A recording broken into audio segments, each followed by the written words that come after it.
السلام عليكم غالياتي، واش راكم يا زينات، واش راكم يا الباهيات، ان شاء الله كامل راكم بخير وراكم على خير. اليوم جيتكم بفيديو جديد وموضوع جديد. اذا كنتم حابين هذا المواضيع، جيتكم كيفاه تصرفي مثلا في الشهريه تاعك وتعرفي كيفاه تسيري امورك. يعني من المواد، كما نقولوا من الخضار والمواد الاستهلاكيه كما القهوه والسكر والزيت والفاكهه واللحم والدجاج وكل شيء. حبيت نقترح عليكم الفيديو هذا ونشوف إذا تحبوا هذه المواضيع ولا لا. كيما هنا احنا مثلا نقولوا مثلا حنصرفوا 500 ألف في الأسبوع. 500 ألف في الأسبوع، يعني راح تشري فيها الخضرة. أولا شوفي بالعائلة تاعك من آكلات يعني الخضر، ولا يعني يحبوا بزاف المواد الجافة كيما المعجنات والحبوب.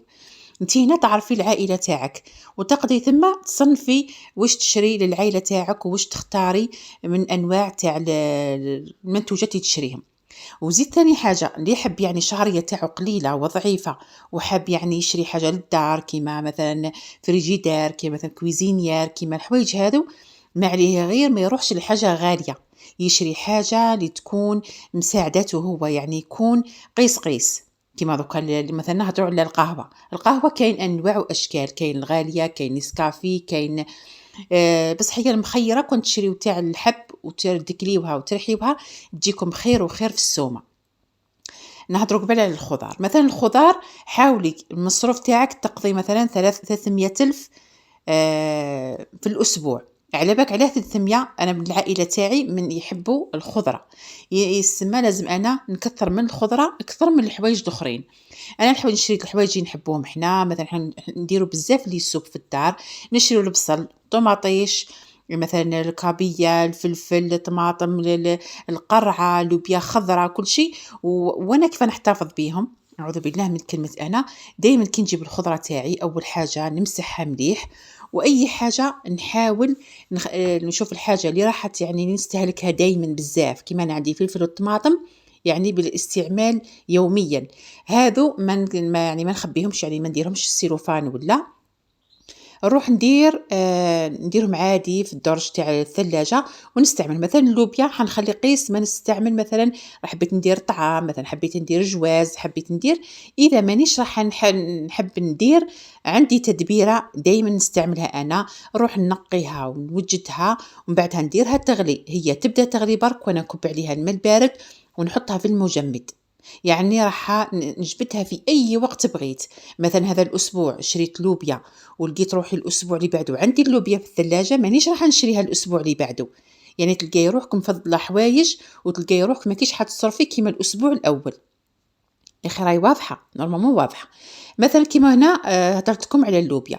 مثلا نروحوا لنوع ثاني من الخضار، مثلا عندنا الجريوات، اللفت، الجزر، هذو الحوايج. هذا وانا كيفاه نديرهم؟ نروح دائما نشري الجزر، نخليه غير مثلا حبيبات برك هكا في الثلاجه، كشي ما ندير سلطه، كشي ما نرحي، كشي ما ندير في السوب. الباقي اذا شفت الكميه يعني راح تفزت لي ولا، دائما نديرها في السيروفان. يعني السيروفان ولا كيس يعني دوك تاع الكونجيلاسيون، هذوك يعني راح يخليو لكم الخضار تاعكم لاباس عليها. وننصحكم نصيحه، ما تغسلوش الخضره تاعكم، امسحوها فقط وديروها في السيروفان تاعها. وثاني يعني كما نقولوا تغلفوها مليح. يعني راح عن تجربه شخصيه راح تقعد لكم اكثر من 15 يوم بالاخص اذا ما استعملتوهاش. كما دوك انا الاسبوع هذا شريت البيطراف اللي هو الشمندر، مثلا الاسبوع راح مثلا نطيب شويه 3 حبات، ولا الباقي راح نديرو في السيروفان، ندير كل زوج وحدهم ولا في اكياس تاع التجميد. هذوك تاع التجميد نحطهم يعني في الاسفل ماشي في المجمد يا البنات. يعني نلقى المره الجايه عندي البيطراف، يعني السمانه اللي بعدها مانيش راح نشري ومانيش راح نصرف المبلغ هذا كامل. فهمتوا؟ يعني راح نستغلوا في حاجه واحده اخرى. فهمتوا؟ بالنسبه انا عطيت لكم هنايا القضيه نتاع 500 ألف في الاسبوع. انا كما قلت لكم دائما ندير 300 ألف خضار، 300 خضره. يبقاو لي هذوك ال 200 هذوك نروح نديرهم مواد غذائيه. ندير مواد غذائيه اللي نحتاجها، مثلا واش تحتاج العائله تاعي. هنايا هذا الفيديو راه مخصص الى المصروف، يعني كما نقولوا تاع الكوزينه. ما نهضرلكش على مثلا ليكور ومثلا على اللبسه ولا مثلا على تريسيتي والغاز ولا. يعني إذا راكم حابين مواضيع كيما هاكا قولوا لي. كيما أنا هنا عفوا مثلا السلق، إذا شريت السلق حنستعمله هو الأول، ندير له وصفة. مثلا إذا مش حنستعمله شفت روحي راح نطول، رايحة مباشرة راح نغسله وننظفه ونديره في السيلوفان، نحطه في المجمد، راح يقعد لي كيما راهو. الجزر شوفوا الطريقة اللي درتها هكا في كيس، أحسن ما ديري السيلوفان، يعني راح يكون بزاف يعني حيجيك بزاف يعني عليك. نزيدو ثاني حاجة واحدة أخرى، مثلا اللفت ثاني نفس الطريقة نديرو بهذه الطريقة. فهمتوني يا الغاليات؟ كما قلت لكم هذا الفيديو درت لكم تاع مصروف تاع 500 ألف للأسبوع الواحد فيما يخص الكوزينة فقط، يعني الطياب، يعني مش هنهضر لكم على الحوايج واحدة أخرى. كما قلت لكم إذا عجبكم هذا الفيديو قولوا لي نديرو هكا، نجيبو مبلغ نقسموه مع بعضنا وننظموا رواحنا غير بشوية ونشوفوا واش راح يقضي لنا هذا المبلغ خلال الأسبوع كامل، ولا خلال 15 يوم، ولا خلال 10 أيام، كل وحدة واش تحب كيف تنظم روحها. بصح هذيك المرأة اللي تحب نكملوا بهذه الفكرة. كاين هنا نوري لكم هنا مثلا السلق، وهنا الشوفلير. انا هنايا الشوفلير ثاني نحاول نستعمله هو الاول باش ما يديرليش هذوك النقاط الكحل. السلق انا قلت لكم الطريقه كيفاه نديرو، نستعمله في اقرب وقت ولا نديرو في المجمد. هذا الكرنب ما تخافوش منه، ديريه في السيلوفان يا مدام، وقولي باللي راح يقعد لي مده طويله بزاف. هذه وحده. وهذا هذا المصروف اللي نحكي لكم عليه تاع الأسبوع ماهوش مخصص لهذيك المرأة المبذرة. يعني أي وحدة بغات تدير التاويل وبغات تحافظ على دارها وبغات يقعد لها المصروف في الدار، يعني شوية دراهم وشوية كما يقولوا قضيان وكل شيء، ماشي تفزد الماكلة ضري تفزدي في الماكلة، يعني طيبي بالمقدار كما نقولوا. يعني طيبي مثلا ديري غدا هو العشاء، ولا طيبي مثلا وجبات صغيره غدا مع العشاء طيبيهم في وقفه، ماشي ضلي واقفه نهار كامل. مثلا طيبي مثلا حنفحت لك ديري نقولوا حاجه تاع معجنات في الغدا، نقولوا مقارون في الغدا، يا اخي ديروا مقارون مثلا، ولا مقارونه بشاميل، ولا درتيها في الغدا في نفس اليوم في نفس الوقت راكي ديري في مثلا سوب العشاء، ولا مثلا قراته العشاء. دائما حاولوا الخضره تكون هي في العشاء. على بالكم حنا دائما عندنا عاده تاعنا دائما نحبوا ناكلوا العجين في الليل. واللي مازال ما يعرفوش قناتي الاولى والقناه الثانيه مطبخ ايمان ديزاد ومطبخ ايمان 2، يدخلوا ثم راني دايره بزاف يعني فيديوهات خاصه بالرجيم والاكل الصحي. شوفوا هنا كيف درت للقرعه. القرعه هذه راح مثلا على بالي مش حنستعملهم ليه نديرها مليح في السيلوفان. الباقيه اللي راح نستعملهم نخليهم في كيس فقط. كما قلت لك الكرنب ديري له كيما هكذا ونسايه، والله يقعد لك حتى شهر ما يصرالو والو. مثلا هذه الاسبوع شريتي الكرنب، السمانه الجايه ماكش حتشري الكرنب، تلقاي روحك عندك فائض، مثلا تروحي تشري حاجه واحده اخرى. فهمتيني عزيزتي؟ بالنسبه للفاكهه ما كيش حتكثري بزاف، حتختاري نوع واحد من الفاكهه فقط لانه ما يكفيكش. اشري هكا الحاجه اللي يحبوها وليداتك، مثلا تشري شويه تاع تفاح، تشري مثلا 2 كيلو تاع التمر، الحوايج هذو. وحبيت ثاني نقول لك حاجه بالنسبه للمراه اللي تكون يعني مكلفه وتشتي تصرف وتشتي على ما كاش تصرف على هذيك الحاجه، نقول لك هكا ما كيش حديري التاويل، لازم ديري هدف بين عينيك وين راكي حابه توصلي وواش راكي حابه تشري. اللي بغات دير كيما هكذا راح تنجح، واللي ماش حدير كيما هكا ما تنجحش.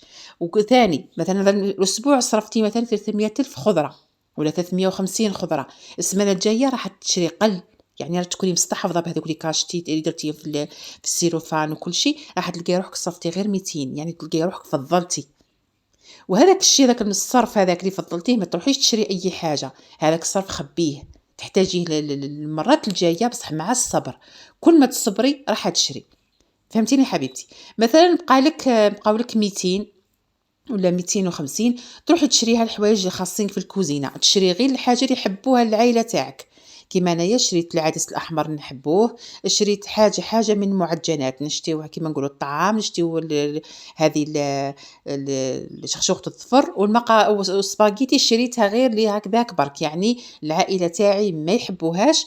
وشريت ثاني تليتلي، هذا واش تشوفوا فيا واش شريت كيما المقارون السباغيتي غير قولي ما نديرهمش. هذه السمانه قلت ندير العدس الاحمر، يحبوا السوب بالخضر والعدس الاحمر.